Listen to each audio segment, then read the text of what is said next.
Hey everybody, this is Cabral095. And Pitmarth Roy, what's up, guys? Yes, and we're here in Muffin Loving Production. No, we are Muffin Loving Productions, and we're doing 192 game cliches. Thank goodness, not all at once. Yes, we're doing them in order from 1 through 10 first. And before anybody asks, yes, this is take two. This is take 2. No, this is take 3. Oh, right. This is take 3. The first take 3. What did the first take take? Two, but no. Take 1 took 4 hours. Take 2 took 22, but I messed up on the recording. And we're doing it again. Take 2 did not take 22 hours. No, we're not going to take 22 hours. We'll probably take 18 minutes of your life, and you'll never get them back. So we probably ought to get started here. Probably. All right, I'll do odds. Move on. I'll do odds, and you can do the evens then. All right, good. It better be good. All right. Rule number 1 of 192 game cliches. The sleepyhead rule. The teenage male lead will begin the first day of the game by oversleeping, being woken up by his mother and being reminded that he slept in so late that he's missed meeting his girlfriend. All the time. Pokemon. Mother 3 and Mother 1, I think. No, Mother 1 that was in the middle of the night. No. But let's see, what else? Zelda. You can kind of count Zelda, that. yeah. Zelda, you often multiple oversleep. series. Ocarina of Time, Skyward Sword. Link to the Past, I guess you could consider that too, in a sense, because he overslept. Yeah, sorta. Yeah. Well, then it was the middle of the night, but kind of oversleeping-ish. A lot oversleeping. We're going to be including TV shows with this because they just fit so well. These cliches fit with everything. Everything. That's why we said Pokemon, is because Ash wakes up late. Of course, that's how you start off. All right. So, number 2. No, my beloved peasant village. Poor peasant Dang village. You suck. Anyway, the hero's hometown, city, slum, or planet will usually be annihilated in a spectacular fashion before the end of the game, and often before the end of the opening scene. Yes. And if it's not annihilated, it will be set on fire or, damaged in some way, shape, or form. Exactly. What's a good example? Knights of the Old Republic is a good example. Mother's a good example. You have... Once again, because the Force gets set on fire. Exactly. Fire Emblem Path of Radiance, sort of. It's not the very beginning, but the Grill Mercenaries' place does get overrun, and they have to leave later on. I think Spyro has something. Probably. Mother 3, Other M, at the very end of the game, the bottle ship that you're on, they start blowing it up, so you gotta get out of there. Yeah, and then Mario Galaxy. Yeah, Mario Galaxy. I'm sure there's a whole bunch of little brawl things that get sucked into the subspace areas. Yes. Count that. Everything gets including that entire island for that one. Poor island. Sad. Very sad. All right. Rule number 3, thinking with the wrong head, also known as the Hyrule Rule. Hero? Hero! No matter what she's accused of doing, or how mysterious her origins are, the hero will always be ready to fight to the death for any girl he met 3 seconds ago. Why? Because, well, we don't know. We don't We blame really know. hormones for that. Exactly. Link and Mario are probably the best examples of that.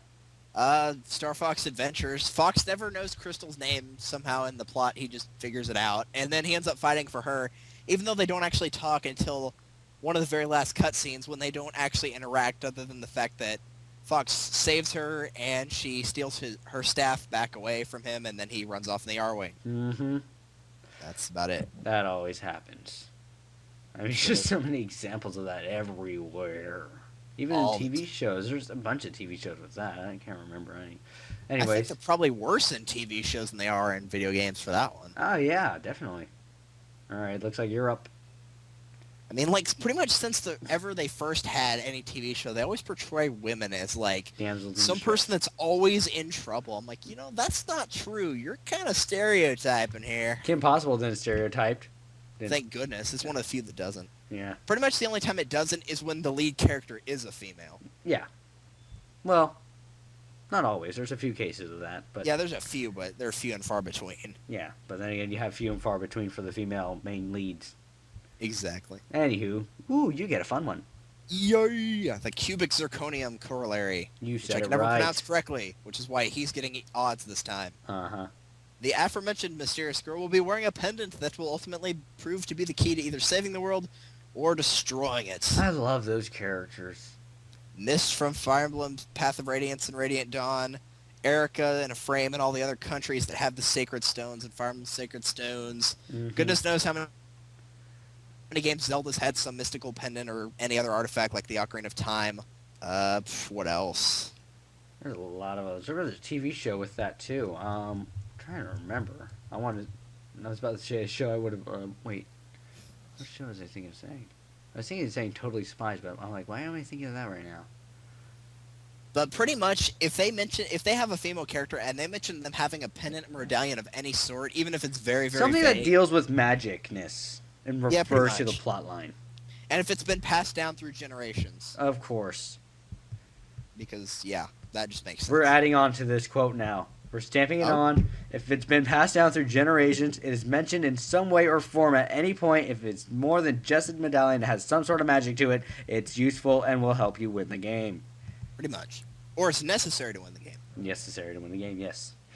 All right. Rule number 5, Logan's Run Rule. RPG characters are young. Very young. The average age seems to be 15, unless the character is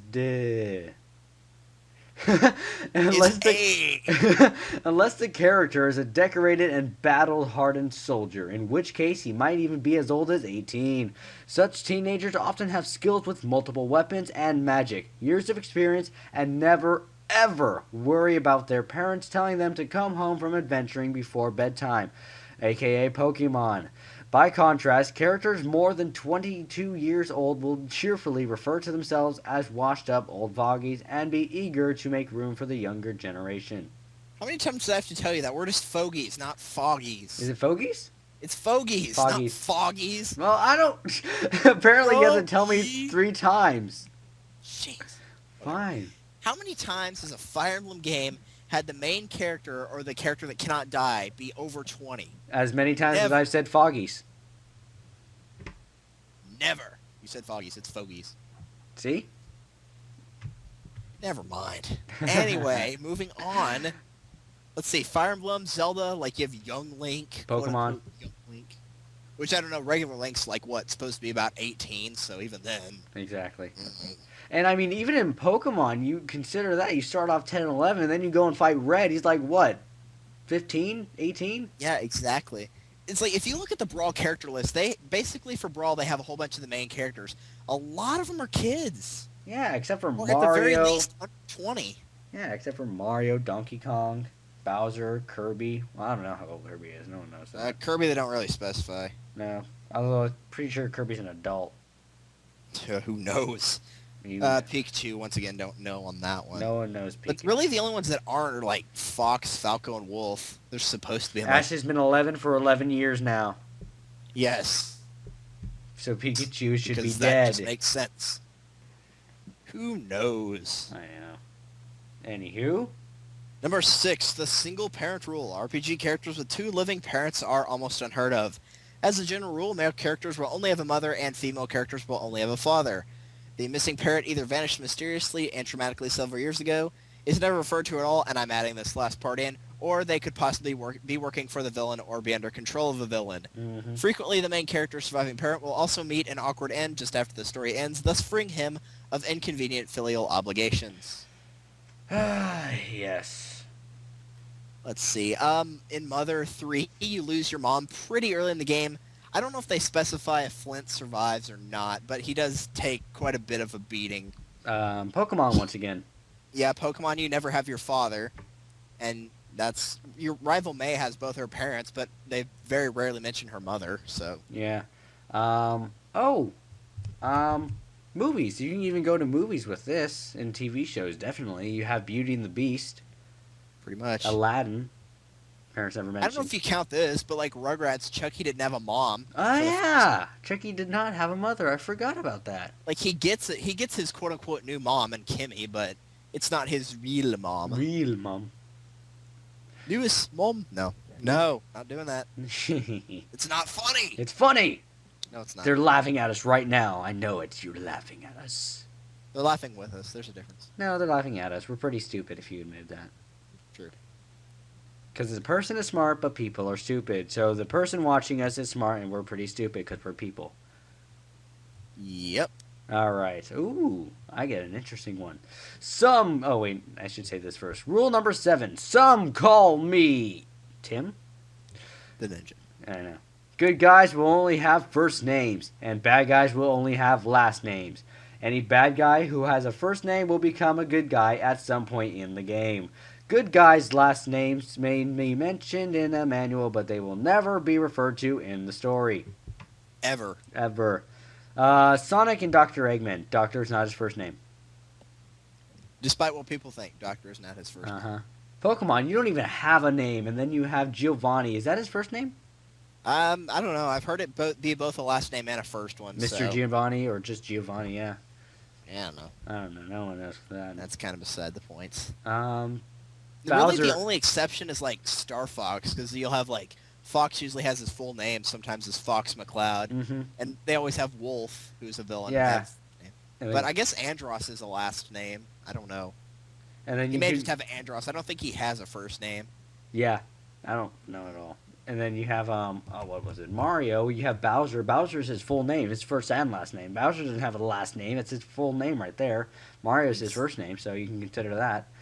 Mario's his first and his last name. His actual name is Mario Mario. And his brother's name is Luigi Mario. Luigi Mario. Think about it. They're called the Mario brothers. That is true. Luigi Mario, Mario Mario. I wonder what their parents were. Egotistical man. Luigi Mario and Mario Mario. And then you also I don't think they're the same. You don't know. They're related. Ish. And at some point, going back to the genealogical branch tree, they're related somewhere. Pretty much. And like in Fire Emblem, whenever you have a boss, usually they'll go after, or they'll usually, say their last name. Yeah, and whenever you have somebody who's, like on the opposing team, whenever you see that they have an actual name as opposed to like Dayan Soldier or whatever, like Guy from Fire Emblem 7, then they'll probably be recruited at some point to your team. Yeah. And then also you can add on with that Doctor. This is like adding our own additional side thing to the rule. You can put Doctor in front of anyone, instant evil character. Pretty much. Yeah, you have Dr. Cornelius from Crash Team Racing. You have Dr. Eggman. And then if you do TV shows, you can do Dr. Draken. And then Dr. Doom, I think, was someone also. And for some reason, if they in their last name, they have a V, an X, or a Z. Those tend to be always have a bad person's name. Exactly. Always has a V, an X, or a Z. Or D sometimes. Yeah, sometimes a D. I don't understand that. I don't get that either. But yeah, because you have Damien, Doom, Dr. Doolittle? No. Dr. Doolittle, he's evil. He's evil. He is the final villain. All right. And anyway, number 8, the Nominal Rule, with the Nomen Ruminals, as my friend says, because he can't say Roman numerals correctly. Of course. Any character who actually has a name is important in some way and must be sought out. However, if you are referred to as part of a possessive noun, like Chrono's mom, then you are superfluous. Once again, the Dayan Soldiers. Their name is not Soldier, therefore they are not important. Yes, and with Pokemon, the only exception I'd see to this is Pokemon, because you have everyone with a name, but they don't mean anything to the story, really. There's only like 3 people who mean something to the story. You, the bad guy, and your Pokemon. If they mean something to the story, then they will tell you their name at some point. Exactly. My name is... Professor Birch or whatever. Professor Birch, Professor Oak, Professor Xavier, Professor Xyle, stuff like that. Exactly. Next rule. Rule number 9, the compulsories. There is always a fire dungeon, an ice dungeon, a sewer maze, a misty forest, a derelict ghost ship, a mine, a glowing maze, an ancient temple full of traps, a magic floating castle, and a technological dungeon. We should make a song out of that. Okay, something I just realized now that we're going over this for the 3rd time. An ancient temple full of traps. Aren't all dungeons full of traps? Yes. Yeah, yes. I don't understand that. Look at Zelda, ancient temple full of traps. Ancient temple full of traps. 2 words. Indiana Jones. Indiana Jones, yes. Enough said. Moving on. You can categorize everything with everything Fire fits in Dungeon and this. Ice Dungeon, sometimes they mix those together. Super Mario Galaxy 1 and 2, they have galaxies where they mix them together. Exactly, the fire and the ice, and then you have the sewer maze in Mario Galaxy. You have Crash Team Racing with the sewer maze. You have a derelict ghost ship in Mario. A Misty Super Mario. Forest is like every Zelda game known to mankind. Exactly. A mine, Donkey Kong. A glowing crystal maze. You have Halo Reach with a glowing crystal maze almost. A magic floating castle, once again Zelda with the city in the sky. Oh, wait, sorry. Technological Dungeon fits better for Halo Reach. No, not Halo Reach, the very first Halo. The main area in Skyward Sword is basically a floating island. Skyloft. Yes. Jeez. And a technological dungeon, yeah, that goes back to the bad guys essentially always having evil stuff. Yes, and exactly. once again with Dr. Eggman, because, there's always technology involved, he probably has a technological dungeon Mario's probably somewhere. one of the few games ever to not have a technological dungeon because they are so primitive. Yeah, like Fire Emblem is one of the few where you don't really have anything like that. The only time there isn't technology is just for the simple fact that if it's so early in time, they don't have anything like that yet. Which makes sense. Let's put it this way. It's either past or future. It's either technological for future or ancient for past. Ancient magical stuff. Exactly. Sometimes they can mix together, but usually they don't. Never, ever, for never, ever. Ish. Ish. Where does that even come from? Who knows? Anyway, number 10, the Luddite Rule, also known as the George Lucas Rule. Speaking of which, technology is inherently evil, we just went over this, and is the exclusive province of bad guys. They're the ones with the robots, factory, cyberpunk megapolises, and floating battle stations, while the good guys live in small villages in peaceful harmony with nature, harvesting dirt. Although somehow your guns and or heavily armed airships are exempted from this. Of course, main exports of the good guys' town, dirt and snow, maybe some leaves on occasion. Or bread. Yeah. I mean, everything applies to this. Mario can technically apply to this, even though Bowser doesn't have like robots and factories, but he's got a lot of stuff still. In He's got the Mario Koopa Galaxy. Clown car, that's technology. Yeah, I guess. Then The you have best example, though, for this is got to be Mother 3. Because, like, when you first start the game with Lucas, like, after a while, you leave your hometown, and then you come back, and, like, Yeah. everybody starts off, like, having this thing called a TV. Essentially, that's what it is. And then later on, you come back a second time, and it's, like, a huge megapolis now. And, like, everybody's completely different. They're not nice anymore. Which, granted, that's just trying to show the evil of technology, but it's a really good example here. Evil. Then why are we doing this? Exactly. Um, It's not technology. Technology isn't evil. It doesn't have its own mind. actually, Unless you give it your own mind. you somehow. give it your own mind. Here, take it. Okay. If you can put something into something, you're giving it your mind, essentially. In a way. In a Okay, version. as long as you said in a way, because that statement could be kind of awkward. Yeah, I know. But, like, whenever you're writing something, you are putting part of yourself into it, obviously. Yeah. Part of yourself. And then for this, you could also put Pokemon in a sense, because you start off in a small little serene village collecting Pokemon, and all of a sudden you have this giant company come in wanting to take over the world. City? Oh my gosh! I mean, seriously, you have these companies and businesses, in a sense, wanting to take over the Pokemon universe, which happens in every single place Ash goes to. His life must be hell. All the time. Oh. In fact, one of my favorite rules coming on later is hilarious with that. Oh my gosh, you're right. I'll tell you which one once we're done with this, I know. since we are on the last one. Oh, yeah, we are on the last one. Oh, you get the... Wait. Oh, No, yeah, this is that the was last the one last- right here. I thought we had one more. Nope. That went a lot faster than last time, I think. Yes, it did. That's okay. Oh, no, it's about the same time. Anyway, so, since nobody else is going to do the outro, obviously it falls to me. So, we'll be doing another 10 of these next Friday, I believe. Yeah, next Friday we'll do one of these, and then we'll probably have another news event coming up on Monday, and maybe something over the weekend if we have time. It's a secret project. It's a secret project. All right, guys, thanks for watching. We feel sorry for each and every one of you. Go get a life. Wait. Seriously, we do. Yeah, I know. All right, and that about does it. I'm Cabral95. And this has been Pitchmarth Roy. We are Muffin Loving Productions, and we'll see you next time. See ya. Bye.